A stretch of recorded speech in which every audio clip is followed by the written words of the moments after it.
Honorable Prime Minister.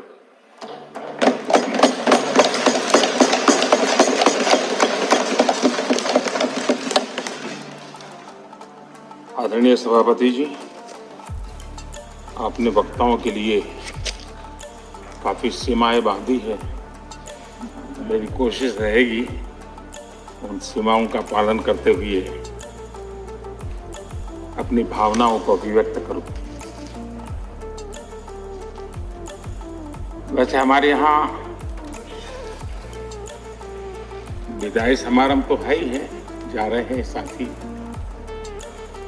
लेकिन जैसे बंगाली में कहते हैं आमी आश्ची, या गुजराती में कहते हैं आवजो, कम अगेन। वैसे कहते तो बाय बाय, लेकिन कहते कम अगेन। तो एक प्रकार से हम तो यही चाहेंगे, कम अगेन, ताकि जैसा सभापति जी ने कहा कि इतने इतने अनुभव जिनके साथ जुड़े हुए हैं, 5 टर्म 4 टर्म 3 टर्म, इतने समय से, यानी एक बहुत बड़ी मात्रा में अनुभव का संपुट हमारे इन सभी महानुभावों के पास है। और कभी कभी ज्ञान से ज्यादा अनुभव की ताकत होती है। एकेडमिक नॉलेज की कभी कभी बहुत सीमाएं होती है, वो सेमिनार में काम आता है, लेकिन अनुभव से जो प्राप्त हुआ होता है उसमें समस्याओं के समाधान के लिए सरल उपाय होते हैं, उसमें नयापन के लिए अनुभव का मिश्रण होने के कारण गलतियां कम से कम होती हैं। और इस अर्थ में अनुभव का अपना एक बहुत बड़ा महत्व होता है। और जब ऐसे अनुभवी साथी सदन से जाते हैं तो बहुत बड़ी कमी सदन को होती है, राष्ट्र को होती है। आने वाली पीढ़ियों के लिए जो निर्णय होने वाले हैं उसमें कुछ कमी रह जाती है। और इसलिए जब अनुभवी लोग जाते हैं उनके लिए हम बहुत कहा जाएगा, लेकिन जब अनुभवी नहीं यहाँ है तब जो है उनकी जिम्मेवारी जरा और बढ़ जाती है। वो जो अनुभव की गाथा यहाँ छोड़ के गए हैं, जो बाकी यहाँ रहने वाले हैं, उनको उसको आगे बढ़ाना होता है। और जब वो आगे बढ़ाते हैं तो सदन की ताकत को कभी कमी महसूस नहीं होती है। और मुझे विश्वास है कि आप जो साथी आज विदाई लेने वाले हैं, उनसे हम जो सभी सीखे हैं, आज हम भी संकल्प करें उसमें से जो भी उत्तम है, जो श्रेष्ठ है, उसको हम आगे बढ़ाने में इस सदन की पवित्र जगह का जरूर हम उपयोग करेंगे, और ताकि देश को समृद्धि में बहुत काम आएगा। एक लंबा समय हम इस 4 दीवारों के बीच में बिताते हैं। हिंदुस्तान के हर कोने की भावनाओं का यहाँ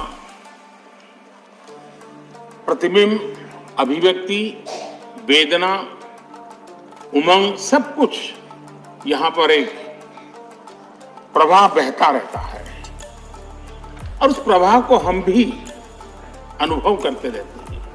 लेकिन कभी हमको लगता होगा कि मैंने इस सदन में बहुत कुछ कंट्रीब्यूट किया, बहुत सच्चाई है, लेकिन साथ साथ इस सदन ने भी हमारे जीवन में बहुत कुछ कंट्रीब्यूट किया। हम सदन को देकर के जाते हैं, उससे ज्यादा सदन से लेकर के जाते हैं, क्योंकि भारत की विविधताओं से भरी हुई सामाजिक व्यवस्थाओं से, अनेक प्रकार के उतार चढ़ाव वाली व्यवस्थाओं से निकली हुई चीजें, उसको हम प्रतिदिन अनुभव करते हैं सदन में। और इसलिए मैं आज यही कहूंगा कि भले हम इन 4 दीवारों से निकल रहे हैं, लेकिन इस अनुभव को राष्ट्र के सर्वोत्तम हित के लिए चारों दिशाओं में ले जाएं, चारों दीवारों में पाया हुआ चारों दिशाओं में ले जाएं, ये हम सबका संकल्प रहे। और हमारी ये भी कोशिश रहे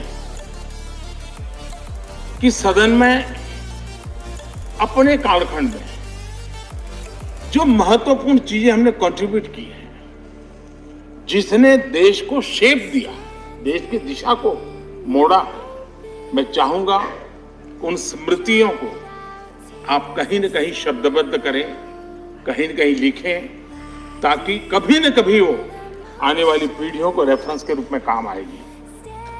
कहीं पर भी हम बैठे हो, यहाँ हो या वहां हो, लेकिन हर एक ने अपने तरीके से कुछ न कुछ ऐसा कंट्रीब्यूशन किया होगा जिसने देश को दिशा देने में बहुत बड़ी भूमिका अदा की। इसको अगर हम संग्रहित करेंगे, मैं समझता हूं कि ऐसा मूल्यवान खजाना हमारे पास काम आएगा जो आने वाले लोगों के लिए काम आ सकता है। यानी एक इंस्टीट्यूशनलाइज व्यवस्था के तहत उसका उपयोग हो सकता है। उसी प्रकार से मैं ये भी चाहूंगा कि आजादी का अमृत महोत्सव है। आजादी के 75 साल में हमारे महापुरुषों ने देश के लिए बहुत कुछ दिया। अब देने की जिम्मेवारी हमारी है। हम यहां से उस भाव को लेकर के, क्योंकि अब थोड़ा समय ज्यादा होगा हमारे पास, जब यहां से जा रहे हैं तो सभापति जी का बंधन भी नहीं होगा, तो आप बड़े खुले मत से एक बड़े मंच पर जाकर के आजादी के अमृत महोत्सव इस महामूल्य पर्व को माध्यम बना करके आने वाली पीढ़ियों को कैसे प्रेरित कर सकते हैं, उसमें अगर आपका योगदान रहेगा, मैं समझता हूं देश को बहुत बड़ी ताकत मिलेगी, बहुत बड़ा लाभ मिलेगा। मैं सभी साथियों को, मैं इंडिविजुअली उल्लेख नहीं कर रहा हूं, सभापति जी ने कहा है कि व्यक्तिगत मिले तो कह देना, तो मैं व्यक्तिगत जरूर कोशिश करूंगा। आप सबको अपनी अच्छी अच्छी बातें बताऊंगा। आपकी जो अच्छी बातें हैं उसको मैं जरूर नोटिस करता हूं। मैं फिर एक बार आप सबको बहुत बहुत शुभकामनाएं देता हूं। धन्यवाद। धन्यवाद प्रधानमंत्री जी।